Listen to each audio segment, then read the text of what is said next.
वक्रतुंड महाकाय सूर्यकोटि समप्रभ निर्विघ्नं कुरु मे देव सर्व कार्येषु सर्वदा।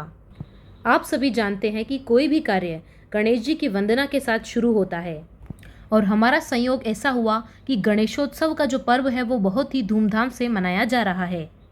तो चलिए गणेश जी का नाम लेते हुए शुभ आरंभ करते हैं राजस्थान नगरपालिका अधिनियम 2009 क्लास का।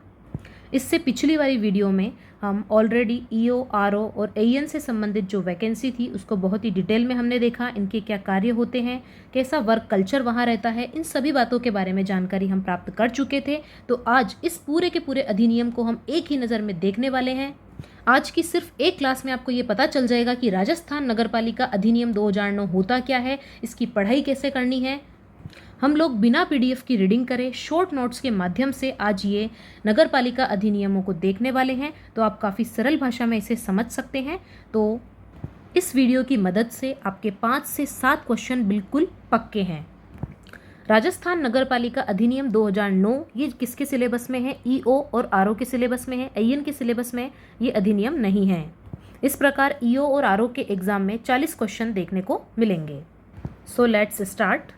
सबसे फर्स्ट थिंग, राजस्थान नगरपालिका अधिनियम 2009 क्या है? अधिनियम को लाने का उद्देश्य क्या था, इसका ऑब्जेक्ट क्या था, ये आपको बिल्कुल पता होना चाहिए। तो इसका जो ऑब्जेक्ट है इस प्रकार है।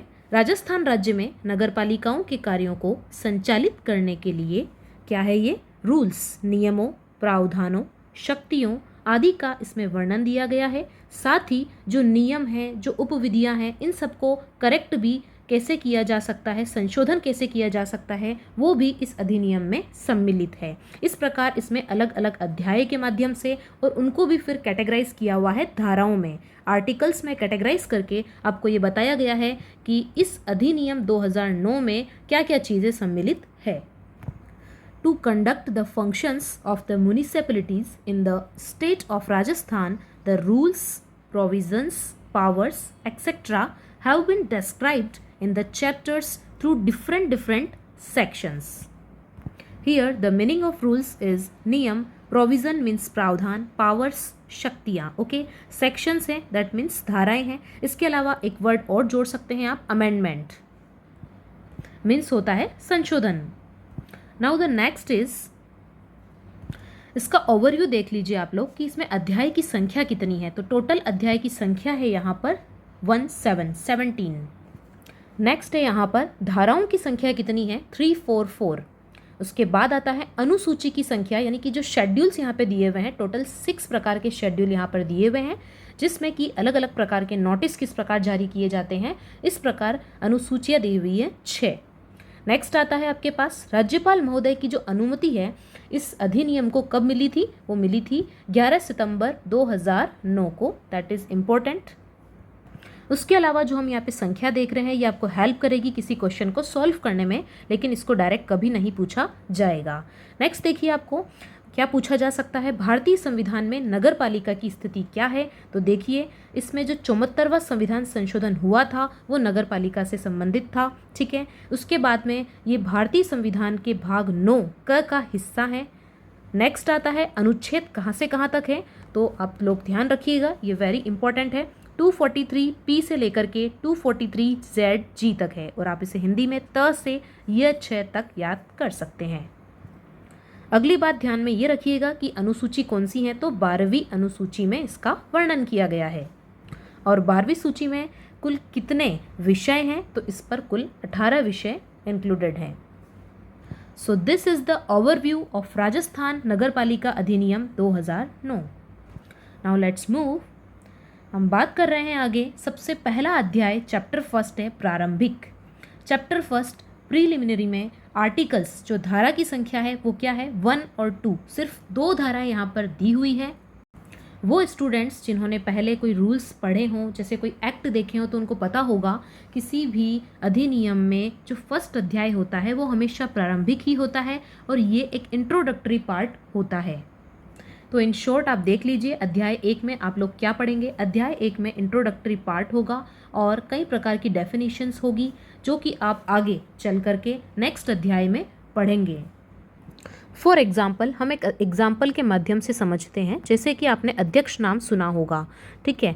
लेकिन नगर पालिका के संबंध में यहाँ पर इस अधिनियम में ये बताया गया है कि यदि कोई नगर पालिक बोर्ड है तो उसके मामले में जो अध्यक्ष है वो अध्यक्ष ही कहलाता है। लेकिन वहीं हम बात करते हैं कुछ बड़े स्तर पे नगर परिषद की, तो नगर परिषद में जो अध्यक्ष होते हैं वो किन्हें कहा जाता है, जिनकी पॉलिटिक्स अच्छी है बिल्कुल वो बता सकते हैं, उन्हें कहा जाता है सभापति। इसी प्रकार से यदि हम नगर परिषद की जगह बात करें किसकी, नगर निगम की, तो नगर निगम में अध्यक्ष को क्या कहा जाएगा, इसे कहा जाएगा महापौर।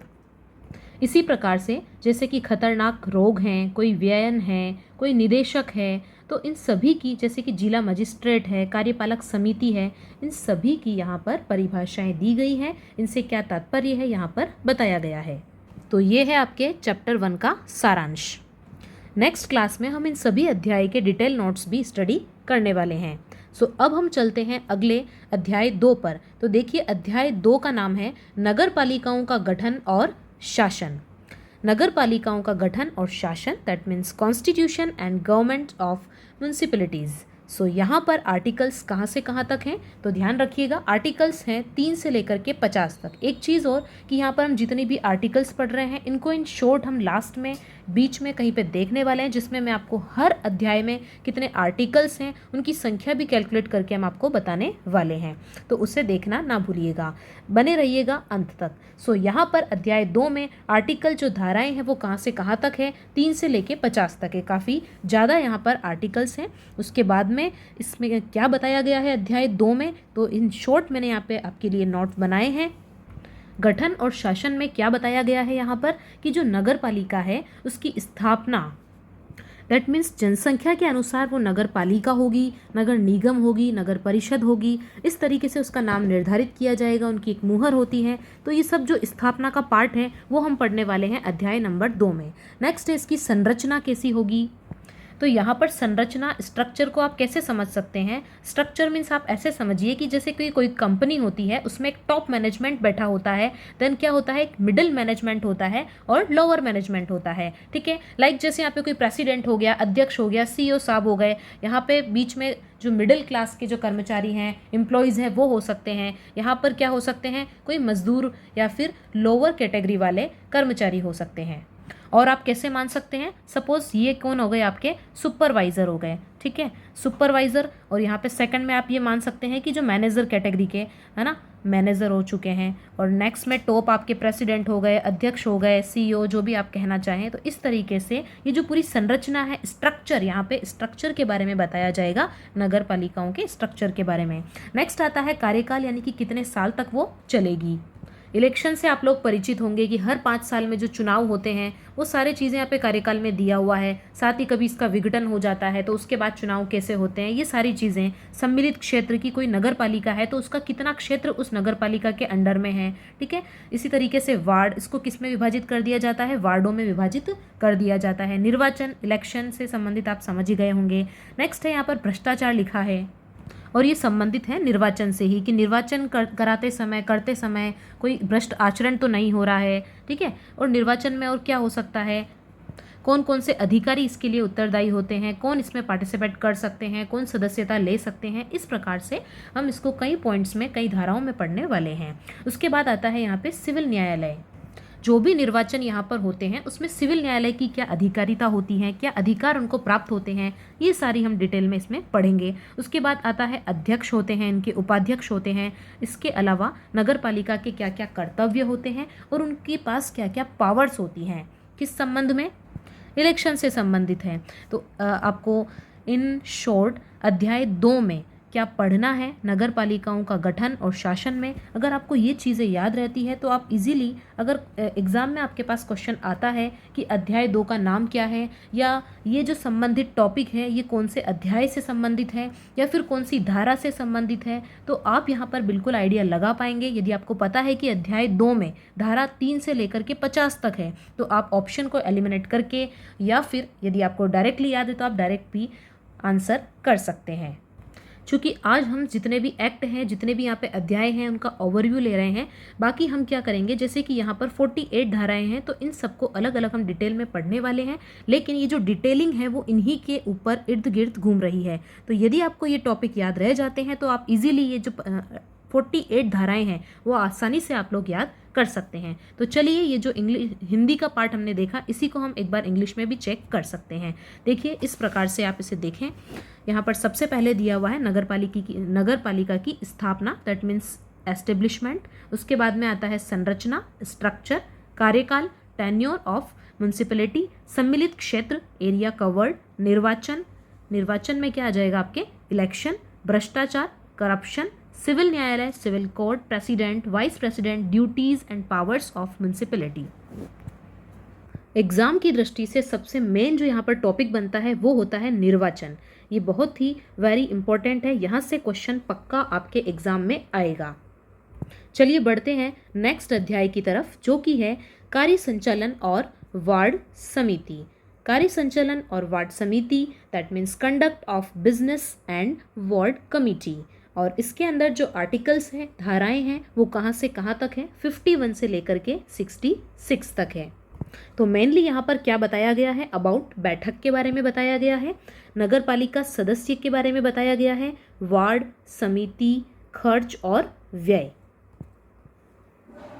बैठक के बारे में जो उपबंध है वो इस प्रकार से है कि कौन सी बैठक कब होनी चाहिए, कितने दिनों में होनी चाहिए, मिनिमम कितनी बैठक होनी चाहिए, इस प्रकार से यहाँ पर बताया गया है।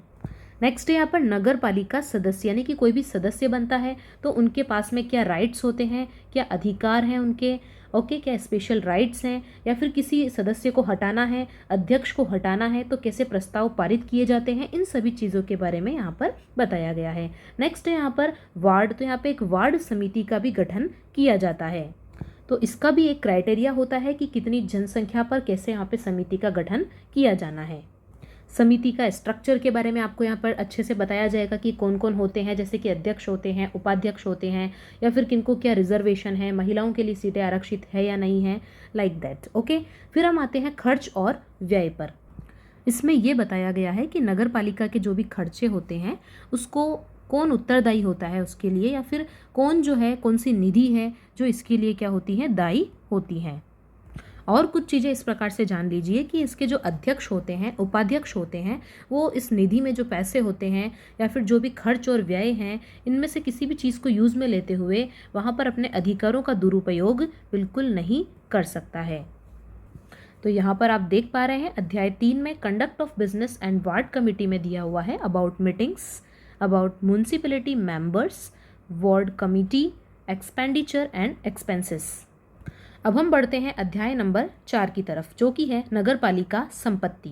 नगर पालिका संपत्ति मीन्स म्युनिसिपल प्रॉपर्टी के अंदर जो आर्टिकल्स हैं वो है 67 से लेकर के 75 तक। और इसके अंदर कैसे बताया गया होगा, जैसे कि आपको नाम से प्रतीत हो रहा है, संपत्ति, प्रॉपर्टी किससे रिलेटेड यहाँ पर चीज़ें होंगी, लाइक भूमि है, संपत्ति, धारण है। अध्याय 4 में इस प्रकार से आप क्या पढ़ने वाले हैं कि कौन सी भूमि है या कौन सी संपत्ति है जो नगर पालिका अपने अंडर में रख सकती है, किसके ऊपर नगर पालिका अपना अधिकार जमा सकती है। फॉर एग्जाम्पल, कोई ऐसी संपत्ति है जो राज्य सरकार के द्वारा चिन्हित नहीं की गई है, या फिर कोई ऐसी संपत्ति जो किसी की निजी नहीं हो, किसी के नाम पर नहीं हो, तो नगर पालिका ऐसी संपत्ति को धारण कर सकती है। So land and property holding. Next move, अगला हमारा जो चैप्टर है वो रहेगा अध्याय नंबर 5। ये है नगर पालिका वित्त और नगर पालिका निधि, यानी कि यहाँ पर हम बात कर रहे हैं फिनेंस की। इसमें हम देखने वाले हैं municipal finance and municipal fund. Article कहाँ से कहाँ तक है, 76 से 89। और इसमें बताया गया है जैसे कि राज्य वित्त आयोग के बारे में, राज्य सरकार से वित्तीय सहायता लेने के बारे में, नगर पालिका की निधि के बारे में और लेखा बजट के बारे में। राज्य वित्त आयोग के बारे में बात कर लेते हैं कि ये क्या करता है। देखिए, नगर पालिका का जो भी लेन देन होता है या जो भी वित्त की उसे ज़रूरत पड़ती है, जो भी अनुदान उसे दिया जाता है, या राज्य सरकार से नगर पालिका को जो अपने नगर में विकास करवाना है, तो कहीं ना कहीं इनको फंड की आवश्यकता होती है। ठीक है, तो ये जो फंड होता है ये कितना सही है, कितना गलत है, इसके बारे में जो पुनर्अवलोकन होता है, चेकिंग्स होती हैं फाइनेंस के बारे में, वो ये सब कुछ किसके ऊपर आश्रित होती है? राज्य वित्त आयोग पर। इस प्रकार से आप ये समझ सकते हैं कि ये है हमारी स्टेट गवर्नमेंट, ठीक है, और ये है आपकी यहाँ पर म्यूनसिपैलिटी, ठीक है, नगर पालिका। तो इन दोनों के बीच में जो कोऑर्डिनेशन का काम है वित्त को लेकर के, वो कोऑर्डिनेट कौन करेगा? ये राज्य वित्त आयोग करता है। नगर पालिका का जो भी पर्टिकुलर क्षेत्र है, नगर है, वहाँ पे जो भी विकास डेवलपमेंट होता है, तो उसमें राज्य सरकार क्या करती है? वित्तीय सहायता उपलब्ध करवाती है। अब चलिए अज्यूम कीजिए आप जो है अपनी नगर पालिका के ईओ हैं, आरओ हैं, जो भी अधिकारी हैं, आप एग्जीक्यूटिव अधिकारी हैं। तो अब आपने जो भी वसूली की है, जो भी पैसा आपके पास है एक्स्ट्रा, उसे कहाँ डालेंगे? तो बिल्कुल आप नगर पालिका की जो निधि होती है इसी के अंदर इस धन को जमा किया जाता है। और इसी प्रकार नगर पालिका के डेवलपमेंट के लिए जो भी लागत होती है, जो भी पैसे खर्च करने होते हैं, वो भी यहाँ से हम इस निधि के द्वारा यूज़ किए जाते हैं। तो इस चैप्टर में इससे संबंधित इनको और डिटेल में बताया जाएगा कि किस प्रकार से निधि का यूज़ किया जाना है, कब नहीं कर सकते हैं, किन कंडीशंस में कर सकते हैं, कितना धन यहाँ पर होना चाहिए, ये सारी बातें हम इस अध्याय के अंदर देखेंगे। नेक्स्ट आता है आपका लेखा बजट। जिस प्रकार से हमारी राज्य सरकारें, केंद्र सरकार बजट पेश करती है, उसी प्रकार से यहाँ पे नगर पालिका का भी एक बजट प्राक्कलन होता है, जिसके अंदर उन्हें कब, किस समय पे क्या बजट पेश करना है, उसमें क्या परिवर्तन करना है, सारी चीज़ें यहाँ पर जो है एनालिसिस की जाती हैं। नगर पालिका क्षेत्र के विकास के लिए क्या क्या खर्चा होगा, क्या नहीं है, इसकी पूरी लिस्ट, एक सब कुछ, एक चिट्ठा आप कह सकते हैं, तैयार किया जाता है, वही यहाँ पर लेखा बजट कहलाता है। इस प्रकार चैप्टर 5 में आप डिटेल में पढ़ेंगे state finance commission, financial assistance from the state government, municipal fund, accounting, budget. इन्हीं बिंदुओं को यहाँ पर एलोबरेट किया गया है। बढ़ते हैं नेक्स्ट अध्याय की तरफ, जो कि है लेखा और संपरीक्षा, मीन्स अकाउंट्स एंड ऑडिट। तो कहीं पे भी वित्त और पैसे का लेन देन होता है, अकाउंट्स होते हैं, कोई विकास कार्य करवाया जाता है, खर्च होते हैं, व्यय होते हैं, तो वहाँ पे अकाउंट्स रखना बहुत ज़्यादा ज़रूरी होता है। साथ ही साथ समय समय पर वहाँ पर उनकी ऑडिटिंग भी की जाती है। तो यहाँ पर आप देखेंगे आर्टिकल्स कहाँ से कहाँ तक हैं, 90 से 100 तक हैं, यानी कि 11 आर्टिकल इस अध्याय के अंदर दिए हुए हैं। सो यहाँ पर लेखांकन, परीक्षा रिपोर्ट और वार्षिक रिपोर्ट को प्रस्तुत किया जाता है। आप सभी जानते ही होंगे कि हर साल क्या होता है? वित्तीय ऑडिट होता है, जिसमें ये देखा जाता है कि आपका खर्चा कितना हुआ है, आपने कितने रुपए का बजट पास करवाया है, इसके अलावा फंड में क्या आया है, फंडिंग कितनी हुई है आपको, राज्य सरकार या जो भी अनुदान, जो भी आपने अपना निधि में जमा किया है पैसा। तो अब ऑडिटिंग यहाँ पर क्यों की जाती है? इसीलिए की जाती है कि यहाँ पर कोई जोल जाल तो नहीं है, कोई करप्शन तो नहीं किया जा रहा है। तो इस प्रकार एक थर्ड पार्टी एजेंसी होती है, उसके द्वारा क्या करवाई जाती है? एक ऑडिट करवाई जाती है, जिसमें जैसे कि चार्टर्ड अकाउंटेंट्स होते हैं, इंडिपेंडेंट इंस्टीट्यूट्स होते हैं, जो कि यहाँ का जितना भी लेखा जोखा होता है, पूरी साल भर की जो रिपोर्ट होती है वो इनके द्वारा देखी जाती है। सारे पेपर्स चेक किए जाते हैं। यहाँ पे तुलना पत्र भी आपने देखे होंगे कि जैसे कि आपने देखा होगा कि 2011 में क्या रहा, 2021 में क्या है, इस प्रकार से कुछ तुलना भी यहाँ पर की जाती हैं।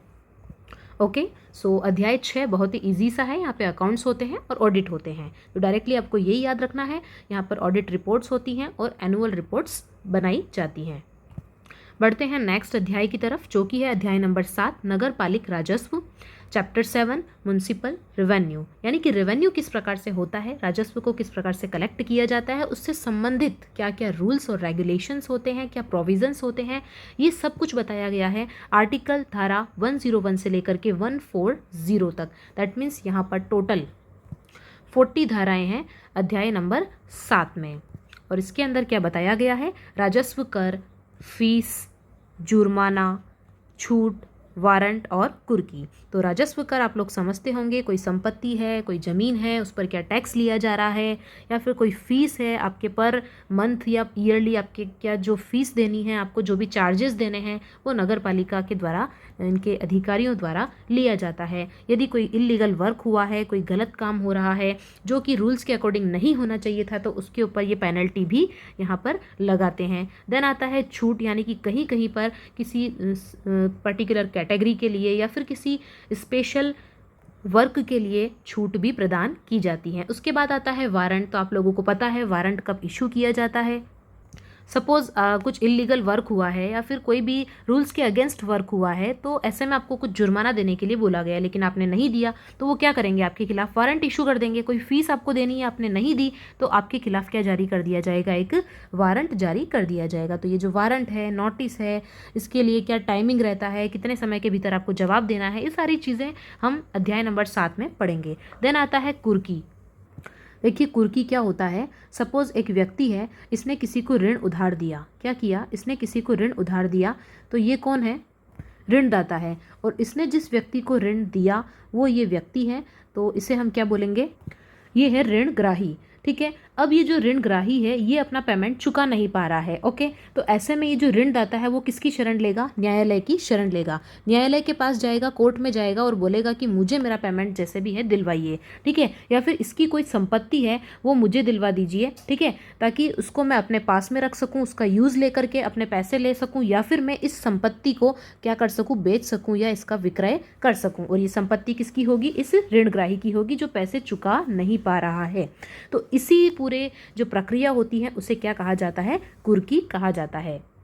तो ऐसा केस आपने कभी देखा हो तो आपको पता होगा कि कुछ चीज़ों में जो न्यायालय है वो छूट दे देता है कि कुर्की किन चीज़ों की नहीं हो सकती है। जैसे कि कोई व्यक्ति है, तो यदि उसकी पत्नी, बच्चे हैं, उनके कोई पर्सनल सामान हैं, कोई कपड़े हैं, तो ऐसी चीज़ों की कुर्की वहाँ पर नहीं होती हैं।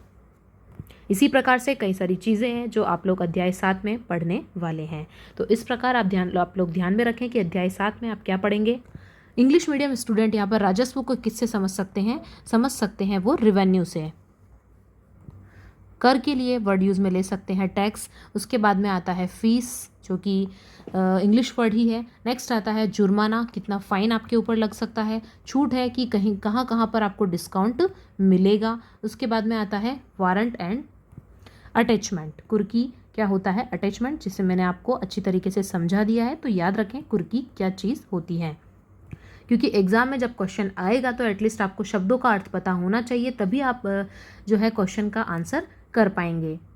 हियर आपको इसे पढ़ने की ज़रूरत नहीं है। सो अब हम चलते हैं हमारे अगले चैप्टर नंबर 8, जिसका नाम है उधार, बोरोइंग्स। तो हम सभी अपनी अपनी लाइफ में क्या करते हैं, उधार लेते या देते हैं। तो वही चीज़ें यहाँ पर आर्टिकल धारा नंबर है 141 से लेकर के 151 तक। इसका मतलब यहाँ पर जो उधार है, बोरोइंग्स है, उसके अंदर क्या क्या चीज़ें उसमें सम्मिलित हैं। उसमें है ऋण, क्रेडिट खाता, यानी कि ये जो नगर पालिका होती है उसका अपना एक क्रेडिट खाता होता है, निक्षेप निधि होती है, उधार का प्रतिसंदाय किस प्रकार से किया जाता है। इन सभी बातों के बारे में अध्याय नंबर 8 में इन धाराओं में वर्णन किया गया है।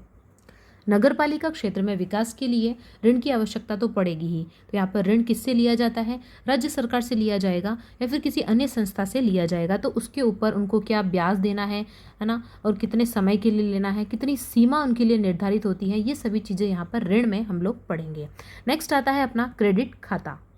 सपोज़ आप एक क्या है, दुकानदार हैं या फिर कोई ठेकेदार हैं, कोई भी आप जो है पैसे का लेन देन आपका फ्रिक्वेंटली होता है। तो ऐसे में क्या होता है कि एक क्रेडिट अकाउंट होता है बैंक में, उसको खोला जाता है। अब इस क्रेडिट अकाउंट में क्या होता है, जो भी लोन, जो भी ऋण आपने लिया है, उसी का जो लेन देन आपको करना है वो इसी खाते के माध्यम से किया जाता है। तो इस प्रकार से नगर पालिका का एक क्रेडिट खाता होता है, ये पावर भी इसको होती हैं। उसके बाद आता है निक्षेप निधि। ये जो निक्षेप निधि होती है, एक तरीके से उधार लिए गए रकम के लिए एक बहुत ही पॉजिटिव चीज़ होती है। किस प्रकार से कि सपोज़ आपको नगर पालिका का कोई भी डेवलपमेंट कराना है, विकास करवाना है, लेकिन वो सेकेंडरी वर्क है, उससे पहले आपका जो उधार है वो भी तो आपको चुकाना पड़ेगा। तो जो भी आपने लोन लिया है, ऋण लिया है, वो किसकी मदद से आप लोग चुकाएंगे, निक्षेप निधि के माध्यम से चुकाया जाता है। तो इस निधि के अंदर उतना जो है जो धन होता है उसे जमा किया जाता है, और इस निक्षेप निधि के माध्यम से ऋण को चुकाने में थोड़ी आसानी रहती है। उधार का जो प्रतिसंधाय है वो किस प्रकार से करना है, यदि आपने किसी व्यक्ति से उधार लिया है तो आपको कितने समय के अंदर या फिर कम से कम कितना धन तो देना ही देना होगा। इस प्रकार से ये सारी चीज़ें किस में दी गई हैं, उधार अध्याय चैप्टर नंबर 8 में। For English medium student we can say ये क्या होते हैं, ये होते हैं loans, credit accounts, deposit, funds, repayment of loans. Next बढ़ते हैं अध्याय नंबर 9, वाणिज्य परियोजनाएं, निजी क्षेत्र सहभागिता करार और अन्य अभिकरणों का समुदेशन। तो यहाँ पर आप थोड़ा इंग्लिश में पढ़ेंगे तो आपको ज़्यादा अच्छे से समझ में आएगा। दैट इज़ कमर्शियल प्रोजेक्ट्स, जैसे कि हमने पढ़ा था, वाणिज्य परियोजनाएं, then private sector participation agreements, यानी कि जो निजी क्षेत्र होते हैं उनकी क्या सहभागिता रहती है, क्या उनका जो करार है उससे संबंधित एग्रीमेंट जो है उसके बारे में बात होगी यहाँ पर। And assignment to other agencies, यानी कि जो भी अदर एजेंसीज हैं उनके साथ में क्या समुदेशन किया गया है, क्या असाइनमेंट जो है वो पारित किया गया है। सो मेनली आपको फोकस करना है यहाँ पर प्रोजेक्ट्स पर, एग्रीमेंट्स पर और असाइनमेंट पर।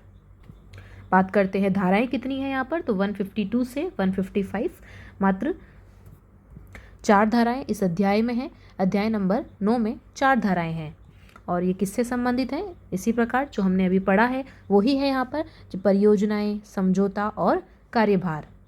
प्रैक्टिकल एग्जाम्पल के माध्यम से हम समझ सकते हैं इसको, परियोजनाओं को। परियोजनाएं क्या होती है, सपोज किसी सिटी के अंदर क्या हो रहा है, कोई ब्रिज बनाया जा रहा है, क्या बनाया जा रहा है, कोई ब्रिज बनाया जा रहा है, तो ये क्या हो गई, एक परियोजनाओं में हम इसे काउंट कर सकते हैं। ये एक परियोजना है, या फिर कोई जल परियोजना है, कोई बांध का निर्माण हुआ, तो ये सारी चीज़ें क्या होती हैं, इसमें नगर पालिका के अंडर में आती हैं, तो ये एक परियोजना हो गई। अब इसके बाद आता है कि एग्रीमेंट, आपने कोई जो कंपनी है किसी न किसी के साथ में तो आपको एग्रीमेंट करना पड़ेगा। उसका निर्माण आप कैसे करेंगे, आप खुद तो नहीं जाएंगे ना पत्थर उठाने के लिए, है ना, उसका निर्माण करने के लिए, उसका कंस्ट्रक्शन के लिए आप किसी न किसी कंपनी को जो है हायर करेंगे वहाँ पर। तो इस प्रकार से जो प्राइवेट सेक्टर है उसके साथ आपको क्या करने पड़ेंगे, एग्रीमेंट करने पड़ेंगे। नेक्स्ट आता है assignment to other agencies. Assignment का मतलब ये हो गया कि किसी भी जो भी आपकी एजेंसी है, जो भी आपके पार्टिसिपेट करने वाले सेक्टर्स हैं, प्राइवेट सेक्टर हैं, उनका जो दायित्व है वो उनको निर्वहन करवाना है ना, तो इसका जो भी एग्रीमेंट है उसका असाइनमेंट इन एजेंसियों को किया जाता है। और इन सभी में स्टेट गवर्नमेंट की जो मंजूरी है वो भी लेना बहुत ही ज़रूरी होती है। सो वी कैन से, क्या कह सकते हैं हम, परियोजनाओं को लाइक हम बोल सकते हैं प्रोजेक्ट है, समझौता एग्रीमेंट्स हैं, कार्यभार हैं, यानी कि आपने जिसे असाइनमेंट दिया है कि आपको ये पर्टिकुलर वर्क करना है, समझौता आपने जिसके भी साथ एग्रीमेंट किया है कि ये कार्य है, इस प्रकार से इसकी रूपरेखा है, कितने समय में इसे करना है, कितने रुपए में, जो भी फिनेंस है वो सारा डिस्कशन इस एग्रीमेंट के अंदर होता है। और प्रोजेक्ट, परियोजना, क्या आपको करवाना है, क्या वर्क है, क्या नीडेड है, लोगों की भलाई में, जो भी नगर पालिका के विकास में जो भी जरूरी होता है। भाई देखो, अच्छी बात इस वैकेंसी के अंदर ये है कि जब आप ये जॉब प्राप्त कर लेंगे उसके बाद आप RAS लेवल तक भी जा सकते हैं, उससे ऊपर भी आप आगे बढ़ सकते हैं। आपको एक अच्छी रेपुटेशन वाली जॉब मिलने वाली है। बस करना इतना होगा कि कुछ रातों की जो नींद है उसे थोड़ा मिनिमाइज़ कर लिया जाए। जो भी आपने आज तक जो भी तैयारी की है उसे फुल एंड फाइनल अंजाम देने का समय आ चुका है। सो देखिए, अब हम अध्याय 9 तक कंप्लीट कर चुके हैं। नेक्स्ट आता है हमारा अध्याय नंबर 10, नाम है इसका आर्थिक और विकास योजना, economic and development planning. Articles हैं यहाँ पर, कौन से हैं देखिए, आर्टिकल धारा है 156 से 158, 6, 7, 8 ओनली 3 धाराएं अध्याय 10 के अंदर दी हुई है। और ये संबंधित किससे है, नगर विकास योजना से, महानगर जिला योजना समिति से। अब देखिए, आप EO हैं, RO हैं, आपकी नगर पालिका है, आपका नगर क्षेत्र है, अब आपको करवाना क्या है, वहाँ का विकास करवाना है। ठीक है, सीधी सी बात है, कोई नई बात तो यहाँ पर है नहीं, बिल्कुल नगर का जो विकास करवाना है, अब उसके लिए आपको पहले से एक योजना तैयार करनी होगी। अब वो जो योजना है वो बनाए गए नियमों के तहत ही होनी चाहिए। अब वो किस किस के साथ में बनाई जाएगी, तो ध्यान रखिएगा वहाँ पर जिला कलेक्टर होंगे, ठीक है, सरकार के कुछ विभाग होंगे, जैसे कि कोई सार्वजनिक विभाग के अंदर आप ऐसे समझ सकते हैं जैसे कि हॉस्पिटल वाला विभाग हो गया है आपका, एजुकेशन विभाग हो गया है। इसी प्रकार से कोई भी विभाग हो सकता है जिसकी ज़रूरत इस विकास योजना को बनाने में पड़ सकती है, वो सभी इसके अंदर सम्मिलित होते हैं और इन सब की मिली भगत से ही विकास योजना को तैयार किया जाता है। अब बात आती है महानगर योजना की। तो महानगर जो क्षेत्र होगा वो कौन सा होगा, जहाँ पर एक फिक्स प्रेस्क्राइब्ड जनसंख्या होती है कि इतनी जनसंख्या या इससे ज़्यादा जनसंख्या वाला अगर वो क्षेत्र है तो वहाँ पर क्या किया जाएगा, महानगर योजना समिति का गठन किया जाता है। और उनके विकास के लिए जो भी योजनाएं बनाई जाती हैं उन्हें कहा जाता है महानगर क्षेत्र विकास योजना। सो इसमें आपको यही पढ़ना है कि जो भी समिति है उसमें कितने सदस्य होने चाहिए, निर्वाचित सदस्य कितने होंगे, नाम निर्देशित सदस्य कितने होंगे, आदि आदि। यहाँ पर जो जिला योजना समिति है उसका गठन किस प्रकार से किया जाता है, जो राजस्थान पंचायती राज अधिनियम है उसी के ही रूल्स जो है वो यहाँ पर अपनाए जाते हैं। इन्हीं रूल्स के आधार पर इनका गठन किया जाता है। और हमारे जो भारत का संविधान है उसमें अनुच्छेद 243 यज्ञ के आधार पर ही सारी चीज़ें यहाँ पर योजनाएं बनाई जाती हैं, समिति बनाई जाती हैं। तो ये है अध्याय नंबर 10 में आर्थिक और विकास योजना। We can say city development planning, metropolitan and district planning committee. अगला अध्याय है अध्याय नंबर 11, नगरीय विकास और नगर योजना। नगरीय विकास, urban development and town planning. Article रहेंगे इसमें 159 से 199। सो इसके अंदर किन चीज़ों का डिस्क्रिप्शन आपको मिलेगा, देखिए, सर्वेक्षण, जो भी निरीक्षण होते हैं, इंस्पेक्टर होते हैं, अधिकारी लोग होते हैं, वो इंस्पेक्शन पे जाते हैं, देखते हैं, चेक करते हैं कि किस प्रकार की यहाँ पर क्या ज़रूरतें हैं, उसके आधार पर वहाँ पर योजनाएं बनाई जाती हैं। विकास क्षेत्र की घोषणा की जाती है कि ये जो क्षेत्र है इसका विकास किया जाना है। इसके अलावा जैसे कि निजी मार्ग होते हैं, इसकी ज़रूरत कब पड़ती है, सपोज़ ये आपके एक भूमि का टुकड़ा है, इसके 2 हिस्से होते हैं, तो बीच में यहाँ पर एक मार्ग बनाए जाने की अगर ज़रूरत पड़ती है तो उससे ही क्या बोला जाता है, निजी मार्ग बोला जाता है। तो इसके लिए सारी मंजूरी, जो भी चीज़ें प्रक्रिया होती हैं वो नगर पालिका के नियमों के तहत ही गुजरती है, वहाँ से मंजूरी लेनी होती है। उसके बाद होते हैं सार्वजनिक मार्ग। आप सभी लोग जानते हैं जैसे कि सड़कें हैं, वो क्या है, एक सार्वजनिक मार्ग है। गली मोहल्ले के बीच में जो भी एरिया होता है निकलने का, वो सभी सार्वजनिक मार्ग के अंतर ही इंक्लूड होते हैं। हाईवे, एयरपोर्ट, रेलवे, ये सभी क्या हैं, सार्वजनिक मार्ग हैं। सरकार से संबंधित मार्ग। अस्थायी निर्माण है, जैसे कि अस्थायी निर्माण को आप कैसे समझ सकते हैं, सपोज़ आपके गांव में, आपके शहर में कोई मेले का आयोजन किया जाना है तो वहाँ पर अस्थायी निर्माण किए जाते हैं, है ना, तंबू बनाई जाती है, दुकानें बनाई जाती है अस्थायी रूप से। तो ये सभी जो परमिशन है वो कहाँ से लेनी होगी, बिल्कुल नगर पालिका से ही लेनी होती हैं। देन है भवनों के उपबंध। यदि कोई भवन बनाता है, मकान बनाता है तो उससे संबंधित भी कई प्रकार के रूल्स होते हैं, रेगुलेशंस होते हैं, वो बिल्कुल जो है सभी को फॉलो करने पड़ते हैं। जैसे कि ऐसे बताया जाता है कि कोई कॉर्नर पे मकान है तो उसकी जो हाइट है, ऊपर जो छत है वो कितनी बाहर निकल सकती है, कि कितनी सीमा के अंदर रहनी चाहिए, या फिर भवन किस प्रकार से निर्मित होना चाहिए, उससे जो भी प्रोविज़न है वो सभी फॉलो करने होते हैं। उसके बाद है अपने कॉलोनी। आपने देखा होगा आजकल शहरों में कई तरह की कॉलोनियाँ जो है वो डेवलप की जा रही है। किसी न किसी मास्टर प्लान के तहत इन्हें कॉलोनी को डेवलप किया जाता है। इसमें सारी सुख सुविधाओं का ध्यान रखा जाता है। बेसिक ज़रूरतें होती है, जैसे आज के समय पे रोड हैं, सड़कें हैं, वहाँ पर प्रकाश की व्यवस्था करना है ना, जो भी मूलभूत चीज़ें होती हैं वो सभी इसी के अंतर्गत आती हैं। तो जो नगरीय विकास है, नगर योजना है, वो अध्याय नंबर 11 के अंदर बताया गया है। In another language, we can say that surveys, plans, development area declaration, private ways, public roads, government roads, temporary constructions, building provisions and colony, ये सभी included in chapter number 11। बढ़ते हैं हमारे अगले चैप्टर की तरफ, जो कि है नगर पालिका की शक्तियाँ और अपराध, यानी कि म्यूनसिपल पावर्स क्या होती हैं और ऑफेंसेस क्या हो सकते हैं। और इसके अंदर आर्टिकल्स सम्मिलित हैं 200 से लेकर के 297 तक। काफ़ी बड़ा जो है ये अध्याय है, जिसके अंदर टोटल 98 धाराएं हैं। और इसमें हम पढ़ने वाले हैं क्या क्या है, काफ़ी सारा है इसके अंदर। देखिए जैसे कि नालियाँ हैं, यानी कि जो पानी की निकासी होनी है, जो ड्रेनेज सिस्टम है, घरों से निकला हुआ जो पानी है, वो सभी के लिए ये एक व्यवस्था होती है। तो ये बनाने की जो शक्ति होती है वो नगर पालिका के पास में होती है। उसके बाद में होता है शौचालय।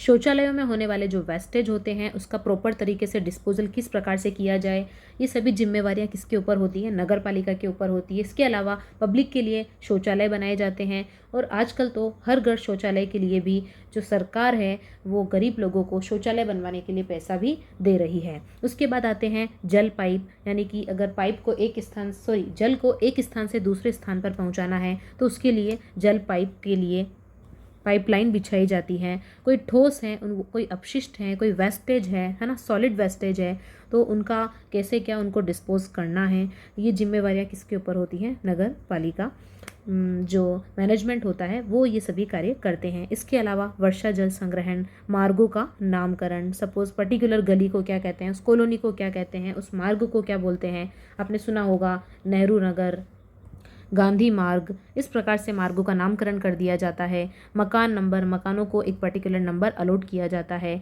कोई मूर्ति की स्थापना करनी है, कोई बड़े नेता रहे हुए हैं, कोई प्रसिद्ध व्यक्ति हैं तो उनकी मूर्ति स्थापित की जाती है।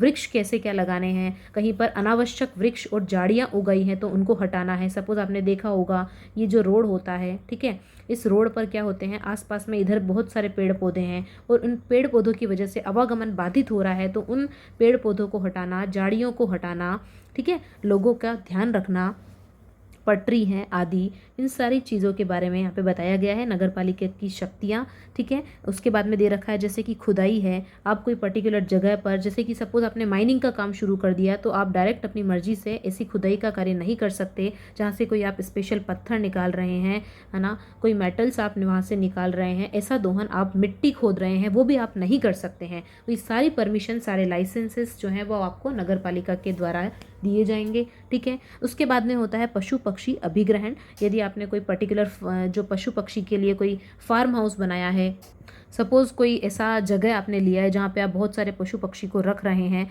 तो ऐसे में भी कहीं मामले में यहाँ पे नगर पालिका को शक्ति होती है कि वो यहाँ पे इंस्पेक्शन कर सकते हैं, आपसे पूछताछ कर सकते हैं, या आपको किसी पर्टिकुलर संबंध में इनसे लाइसेंस भी लेना पड़ सकता है। उसके बाद में जैसे डेयरी, दूध प्रोडक्ट के बारे में, सार्वजनिक मार्ग है, वाहन पार्किंग है, अग्निशमन है ना, आप लोग समझ पा रहे होंगे। डेली लाइफ में आपको कहीं ना कहीं आपने ये सारी चीज़ें देखी होंगी, जैसे वाहन पार्किंग है तो आप कहीं सिटी में जाएंगे तो वहाँ पर या तो कोई स्पेशल व्यवस्था होती है पार्किंग के लिए। अगर आपने रोड के आसपास कहीं ऐसी जगह खड़ी कर दी जहाँ पर आवागमन बाधित हो रहा है, ट्रैफिक जैम हो रहा है, तो वहाँ पर वो आपसे फ़ाइन भी वसूल कर सकते हैं, है ना। उसके बाद आता है जैसे कि अग्निशमन है, कहीं पर आग लग जाती है तो उसको बुझाने के लिए भी ये अपनी पावर का यूज़ कर सकते हैं। नेक्स्ट आता है प्लास्टिक। आपने देखा होगा कई जगह पर प्लास्टिक बैन कर दिया जाता है, पॉलीथीन नहीं यूज़ करने देंगे, तो यहाँ पर भी ये जो लोकल प्रशासन है वो अपनी जो शक्तियाँ हैं वो वहाँ पर यूज़ कर सकते हैं। नेक्स्ट है नहाने के स्थान। आपने देखे होंगे कई जगह पे सार्वजनिक स्थान होते हैं नहाने के।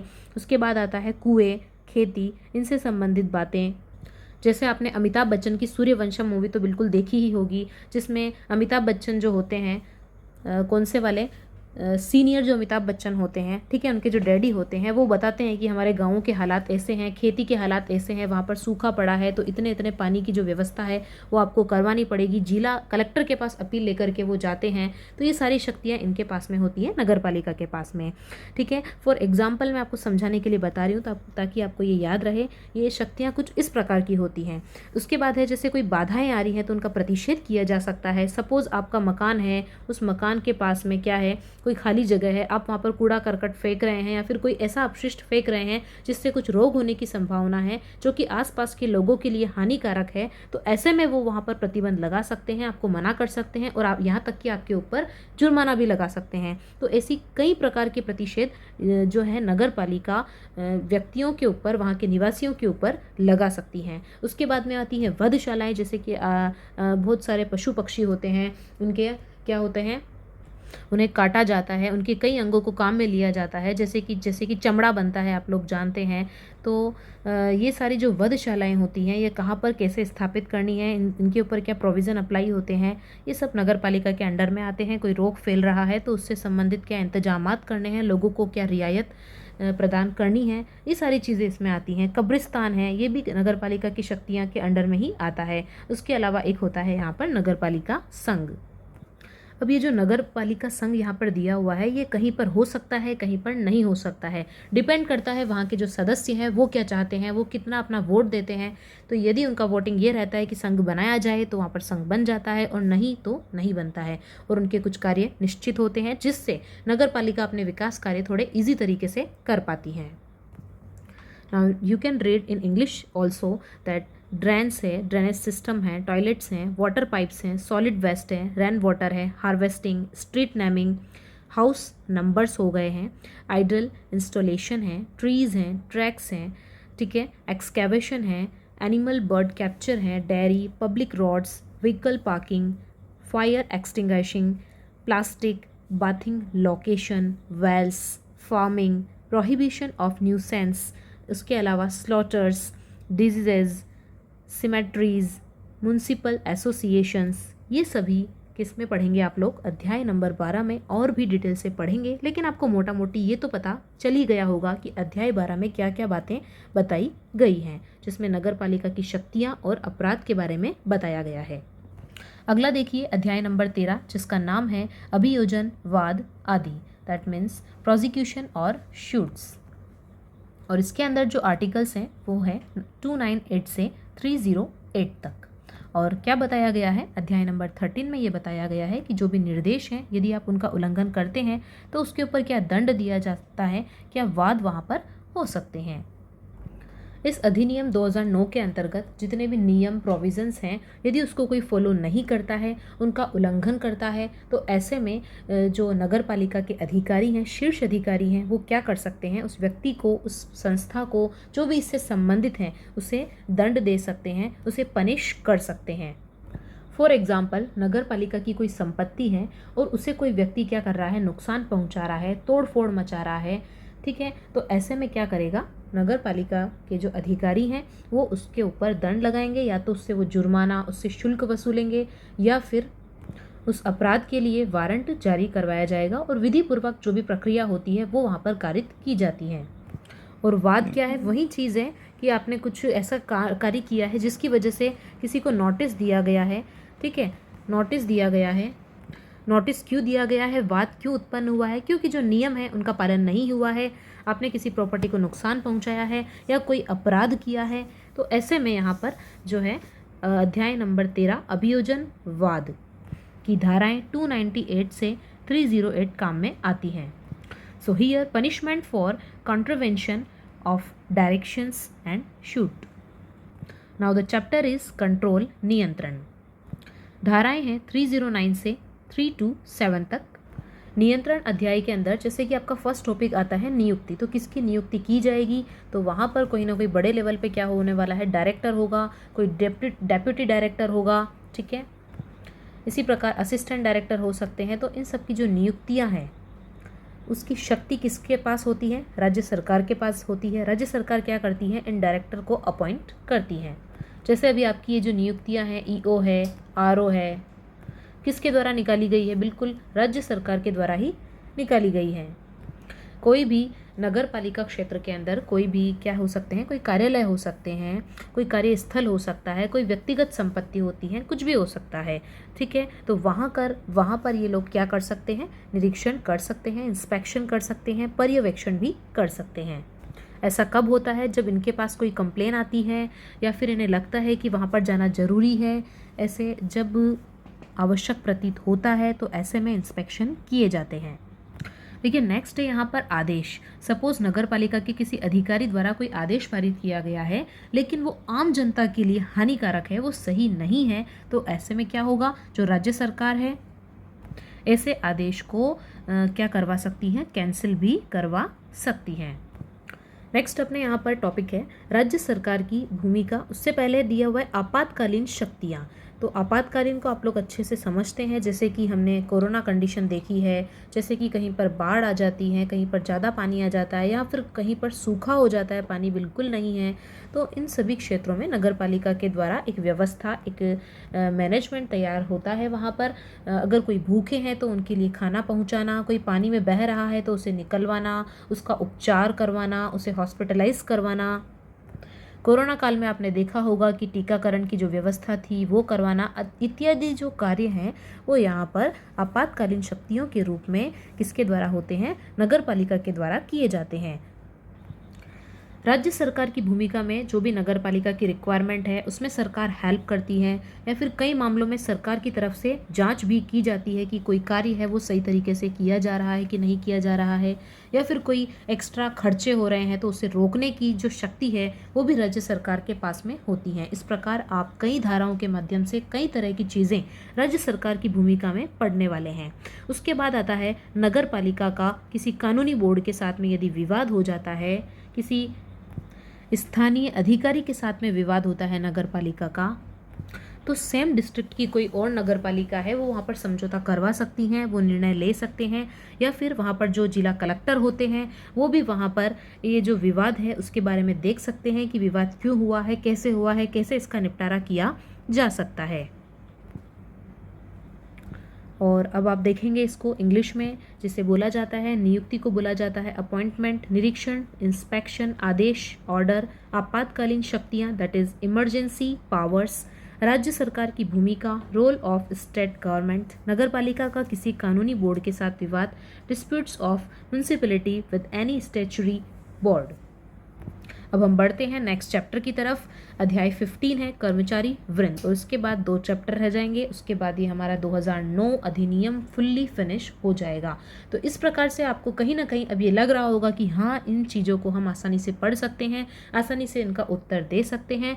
अब आपको कुछ न्यूमेरिकल वैल्यूज़ वाली चीज़ों को याद करना है कि जैसे कि कितने सदस्य हैं, तो 1/3 सदस्य हैं, कितने लोगों को नॉमिनेट किया जा सकता है, तो 2 सदस्यों को नॉमिनेट किया जा सकता है, 3 को किया जा सकता है। इस तरीके की कुछ फैक्चुअल चीज़ें जो है वो आपको पढ़नी है, और वो हम बिल्कुल आपको अगली वीडियो के माध्यम से प्रोवाइड करवाने वाले हैं।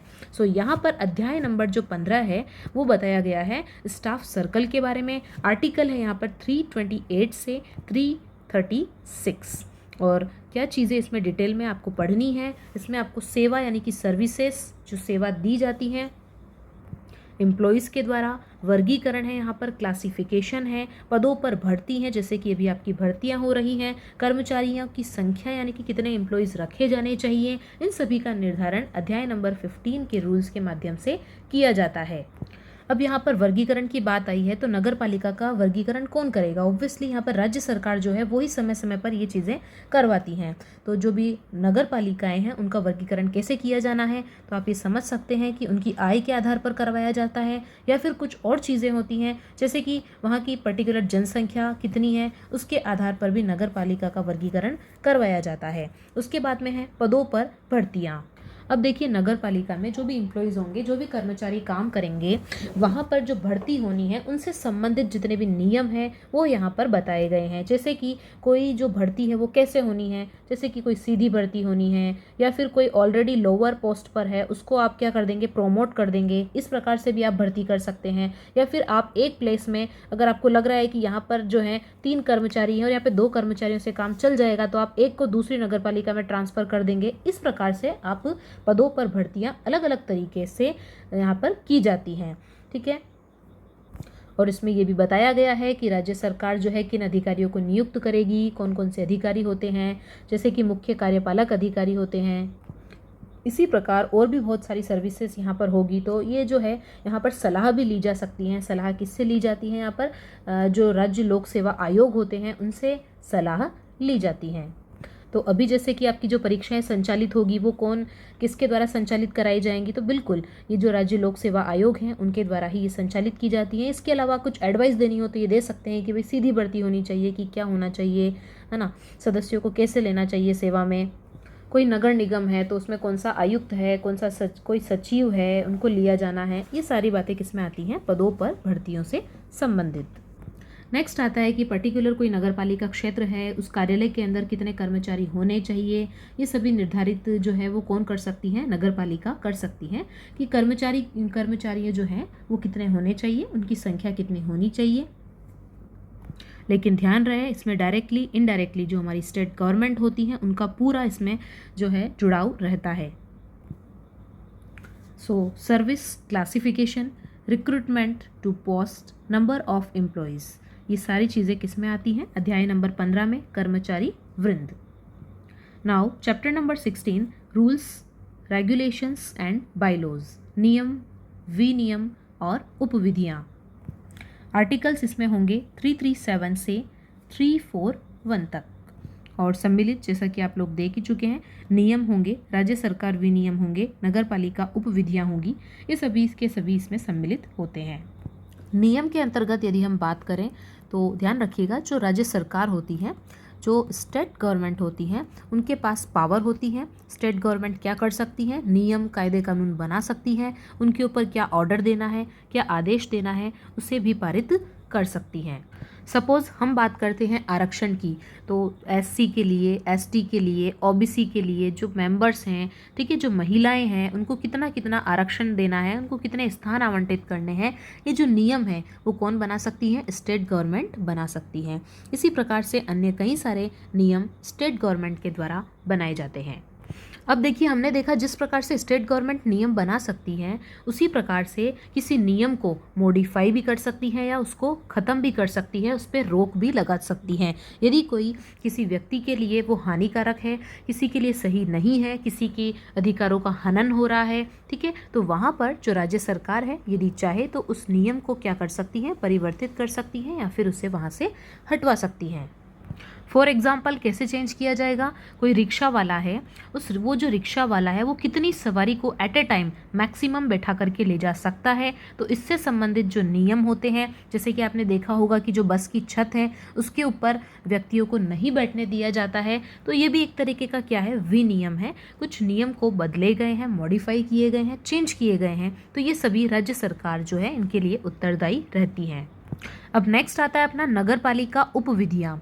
ठीक है, अब ये उपविधियाँ कैसी हो सकती हैं, ऐसी हो सकती हैं कि जो भी नियम राज्य सरकार द्वारा बनाए गए हैं उनका इसमें उल्लंघन नहीं होना चाहिए, ठीक है, उनको वो पूर्ण करते हों और उससे संबंधित कुछ नियम हैं, कुछ उपविधियाँ हैं जो नगर पालिका इसमें कर सकती हैं। ठीक है, फॉर एग्जाम्पल कोई फीस है, कोई जुर्माने हैं किसी संबंधित केस में, किसी संबंधित धारा में, तो उससे संबंधित अपना नियम बना सकती हैं कि किस प्रकार से उनको संग्रहण करना है, किस प्रकार से उनको टैक्स का जो है वो वसूलना है, या फिर शहर का जो कचरा है, वेस्टेज है, उसका डिस्पोजल किस प्रकार से करना है, इत्यादि इत्यादि चीज़ें जो है वो नगर पालिका उपविधियों के अंतर्गत आती हैं।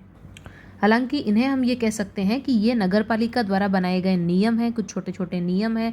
ठीक है, अब हम जब बात करेंगे जैसे कि उपविधियों में और क्या हो सकता है, तो उपविधियों में ये हो सकता है कि सपोज़ कहीं पर निर्माण किया जा रहा है, अस्थायी निर्माण किया जा रहा है, तो वहाँ पर क्या होगा, कोई एक छोटा मोटा बूथ बना दिया जाएगा जहाँ पर जो कर्मचारी हैं सपोज़ धूप में खड़े हैं तो उनके लिए एक छोटा मोटा शेड बनाया जा सकता है कि वो वहाँ पर बैठ सकें, थोड़ा रेस्ट कर सकें, या फिर कोई उनको फर्स्ट एड देना हो तो वहाँ पर उस स्थान का यूज़ किया जा सके। तो ऐसे जो नियम हैं इनको विनियमित भी नगर पालिका कर सकती है। इसके अलावा और क्या हो सकता है, जैसे कि कोई बेरोजगार लोग हैं उनके लिए वो क्या कर सकते हैं, कोई स्किल डेवलपमेंट प्रोग्राम है वो भी अपने स्तर पर चला सकते हैं। ठीक है, स्किल डेवलपमेंट प्रोग्राम्स हो गए। इसी प्रकार आम जनता के हित में हेल्प करने के लिए, उनके विकास करने के लिए भी नगर पालिका कई उपविधियाँ बना सकती हैं। इसमें हम एग्जाम्पल के तौर पे देख सकते हैं, जैसे किसान लोग होते हैं, उनकी फसल तो उन्होंने कर लिया सब कुछ, ठीक है, अब उसको स्टोरेज कहाँ पर करें, स्टोरेज करने की जो प्रॉब्लम है उसको भी नगर पालिका द्वारा सॉल्व किया जा सकता है। आदि आदि नियम, विनिमय और उपविधियाँ जो है वो राज्य सरकार, नगर पालिका बना सकती हैं। So here rules, state government regulations, municipality bylaws, ये सभी किस में आते हैं, अध्याय नंबर 16 में। नेक्स्ट हम बढ़ते हैं, हमारा लास्ट एंड फाइनल अध्याय प्रकीर्ण, मिससेलेनियस, जो कि किसी भी एक्ट एंड रूल्स की लिस्ट में लास्ट चैप्टर होता है, मिससेलेनियस। तो इसमें अलग अलग चीज़ों के बारे में बताया गया है। आर्टिकल कौन सा है इसमें, 342 से 344 तक क्या क्या बताया गया है इसमें, अपराध, समस्या का निराकरण, निकासी और बचत। देखिए, अपराध को आप कैसे समझ सकते हैं, सपोज़ नगर पालिका का कुछ कार्य करवाना था, डेवलपमेंट करवाना था, उसके अंदर सड़क निर्माण के लिए किसी कॉन्ट्रैक्टर को वर्क दिया गया, उस कॉन्ट्रैक्टर ने वहाँ पर कुछ घपला किया, कुछ गलत काम किया, या फिर उस कंपनी में काम करने वाले किसी सदस्य, किसी व्यक्ति, कोई अध्यक्ष, कोई सचिव, कोई भी हो सकता है, किसी पर्टिकुलर व्यक्ति ने कोई प्रॉब्लम क्रिएट किया है तो उसे वहाँ पर अपराध दिलवाया उस अपराध का जो दंड है वो वहाँ पर दिलवाया जा सकता है। नेक्स्ट पॉइंट यहाँ पर बताया गया है समस्या का निराकरण, यानी कि अभी जितने भी उपबंध हमने देखे हैं, नियम देखे हैं, उनको फॉलोअप करने में कोई प्रॉब्लम आती है, कोई कठिनाई महसूस होती है तो उनका सॉल्यूशन भी किया जाता है। नेक्स्ट वर्ड है यहाँ पर निकासी। देखिए निकासी का जो आप मतलब नॉर्मल जो समझते हैं वो यहाँ पर है नहीं। एक्चुअल में क्या है, जब ये अधिनियम 2009 प्रारंभ हुआ, ठीक है, तो इसका सीधा सीधा ये मतलब हो गया कि इसका पिछला जो अधिनियम है 1959 वो वहीं पर क्या हो गया है, हट गया है, उसको अमान्य कर दिया गया है, क्योंकि इसकी जगह पर कौन आ चुका है अब, अधिनियम 2009। और बचत से भी आपकी सेविंग नहीं है ये वाला बचत। इस बचत का ये मतलब है कि जो भी नए अधिनियम नियम बन रहे हैं उसमें जो अभी हमने पढ़ा था निरसन, ये जो निकासी हुई है, किसकी निकासी की गई है, 1959 की निकासी इस प्रकार से की जाएगी कि इसके कोई उपबंध हैं उस पर प्रतिकूल प्रभाव नहीं पड़ने चाहिए, ठीक है, प्रतिकूल प्रभाव नहीं होने चाहिए, यानी कि उनकी बचत होनी चाहिए एक तरीके से। तो यहाँ पर बचत को किससे जोड़ा गया है, बचत को जोड़ा गया है नगर पालिका अधिनियम 1955 से इसको जोड़ा गया है कि यदि आप जो 1959 अधिनियम की निकासी कर रहे हैं, उसे हटा रहे हैं, तो उसको इस प्रकार से हटाया जाए कि 1955 के जो भी उपबंध हैं उसके ऊपर उल्टा प्रभाव नहीं पड़ना चाहिए, ठीक है। तो इस प्रकार से हमारे सारे चैप्टर्स खत्म होते हैं और लास्ट जो हमारा 17 चैप्टर था इसमें इंक्लूडेड था crime, problem solving, withdrawal and savings. आप सभी जितने भी भावी अधिकारी इस वीडियो को देखे हैं कृपया करके कमेंट करके ज़रूर बताएं कि आपको और किसकी ज़रूरत है, आपको ये वीडियो कैसे लगी, आपको इसमें और क्या सुधार की ज़रूरत है। बिल्कुल आप अपने व्यूज़ शेयर कर सकते हैं, क्योंकि हम ये जो वीडियो है वो सिर्फ़ और सिर्फ आपके सिलेक्शन में हेल्प के लिए ही बना रहे हैं। सो यहाँ पर ये एक हमने समरी चार्ट भी प्रिपेयर किया है आप लोगों के लिए, ताकि आप इजीली इस अधिनियम को अपने माइंड में सेट कर सकें। सो यहाँ पर चैप्टर नंबर 1 से लेकर के चैप्टर नंबर 17 तक पूरा हमने सभी अध्याय का विवरण देने की कोशिश की है, जहाँ पर हमने आर्टिकल्स भी लिखे हैं कि कौन सा आर्टिकल्स, ठीक है, कितना है और कौन से चैप्टर में कितने आर्टिकल हैं और नंबर ऑफ आर्टिकल्स कितने हैं। जैसे कि यहाँ पर 2 हैं तो आप याद कर सकते हैं इसमें 2 आर्टिकल हैं। आई थिंक कि सबसे कम यहाँ पर आर्टिकल्स गिवन है। उसके बाद जैसे कि 3 आर्टिकल्स पे आप फोकस करें तो ये चैप्टर नंबर 10 में है और चैप्टर नंबर 17 में है। वहीं आप देखें कि सबसे ज़्यादा आर्टिकल्स कहाँ पर हैं, तो आप देख पा रहे होंगे यहाँ पर सबसे ज़्यादा जो आर्टिकल्स हैं वो 98 हैं। कौन से वाले चैप्टर में है, ये चैप्टर नंबर 12 में है, नगर पालिका की शक्तियाँ और अपराध। ऑब्वियसली शक्तियाँ जो हैं वो सबसे ज़्यादा होंगी। सो 98 आर्टिकल्स किसके अंदर है, चैप्टर नंबर 12 में है। इस प्रकार से आप थोड़ा लिंक करके याद रखें। अब आप लोग एक काम कर सकते हैं, चैनल को सब्सक्राइब कर लीजिए ताकि अगली जब भी नेक्स्ट वीडियो हम पोस्ट करें तो आप लोगों को इसका जो नोटिफिकेशन है वो मिल जाए। इसके लिए आप बेल आइकन पे प्रेस कर सकते हैं। Thank you, bye bye, take care.